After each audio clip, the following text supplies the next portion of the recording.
Redmi மொபைல்ல எப்படி வந்து சாஃப்ட்வேர் அப்டேட் வந்து பண்றது அப்படிங்கிறத பத்தி தான் டீடைலா இந்த வீடியோல பார்க்க போறோம். வீடியோ ஃபுல்லா பாத்தீங்கன்னா ரெட்மி மொபைல்ல எப்படி சாஃப்ட்வேர் அப்டேட் பண்றது அப்படின்றதுக்கான டீடைல்ஸ் நீங்க வந்து தெரிஞ்சுக்கலாம். தெரிஞ்சுக்கிறதுக்கு முன்பாக சேனலை சப்ஸ்கிரைப் பண்ணிடுங்க, பெல் ஐக்கனை கிளிக் பண்ணி ஆல் அப்படின்றத செட் பண்ணிடுங்க.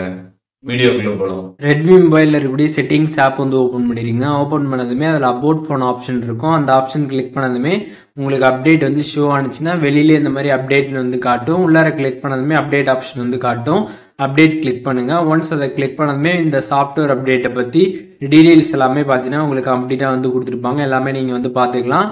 அப்புறம் அப்டேட் வந்து எவ்வளோ டேட்டாக்கு வந்து இருக்குது அப்படின்றது வந்து கொடுத்துருப்பாங்க. எம்பியில் இருந்துச்சுன்னா எம்பியில் வந்து இருக்கும். இதே ஜிபியில் இருந்துச்சுன்னா ஜிபியில் பார்த்தீங்கன்னா உங்களுக்கு இங்கே வந்து ஷோ ஆகும். அதை நீங்கள் வந்து பார்த்துக்கலாம். பார்த்துட்டு கீழே டவுன்லோட் அப்டேட் ஆப்ஷன் இருக்கும். அதை கிளிக் பண்ணிடுங்க. அதை கிளிக் பண்ணிட்டு திருப்பியும் டவுன்லோட் அப்டேட் வந்து கிளிக் பண்ணுங்க. ஒன்ஸ் அதை கிளிக் பண்ணதுக்கப்புறம் பார்த்தீங்கன்னா இப்போ உங்கள் ஃபோன்லேயே வந்து டேட்டா வந்து இருக்குது அப்படின்னா நீங்கள் டேரெக்டாக டவுன்லோட் வந்து கொடுக்கலாம். இல்லை உங்கள் ஃபோனில் டேட்டா ரொம்ப கம்மியாக இருக்குது அப்படின்னா நீங்கள் ஒய்ஃபை கனெக்ட் பண்ணி தான் வந்து பண்ணுற மாதிரி இருக்குது அப்படின்னா நீங்கள் ஒய்ஃபை கூட கனெக்ட் பண்ணி நீங்கள் டேரெக்டாக பார்த்தீங்கன்னா வந்து டவுன்லோட் வந்து பண்ணிக்க முடியும். ஒன்ஸ் டவுன்லோட் கிளிக் பண்ணதுமே உங்களுக்கு வந்து டவுன்லோட் வந்து ஆகும். டவுன்லோட் ஆனதுக்கப்புறம் பார்த்தீங்கன்னா எக்ஸ்டாக்டிங் வந்து ஆகும். எக்ஸ்டாக்ட் ஆனதுக்கப்புறம் ஃபைனலைசிங் வந்து ஆகும்.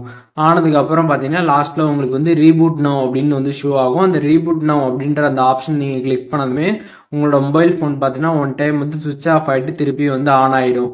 ஆன் ஆனதுக்கப்புறம் பார்த்தீங்கன்னா அதில் வந்து ஃபினிஷிங் சிஸ்டம் அப்டேட் அப்படின்றது வந்து ஷோ ஆகும். அண்ட் லாஸ்ட் பார்த்தீங்கன்னா வந்து அப்டேட் சிஸ்டம் சக்ஸஸ்ஃபுல்லி அப்படின்ற மாதிரி வந்துடும். இந்த மாதிரி வந்ததுக்கப்புறம் பார்த்தீங்கன்னா உங்களோட மொபைலில் சாஃப்ட்வேர் அப்டேட் பார்த்தீங்கன்னா சக்ஸஸ்ஃபுல்லாக வந்து ஆகிடுக்கும்.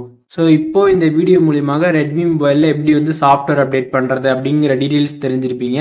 இதில் எதுவும் டவுட் இருந்துச்சுன்னா கண்டிப்பாக கமெண்ட்ஸில் மென்ஷன் பண்ணுங்கள். நான் எல்லாருக்குமே ரிப்ளை பண்ணுறேன்.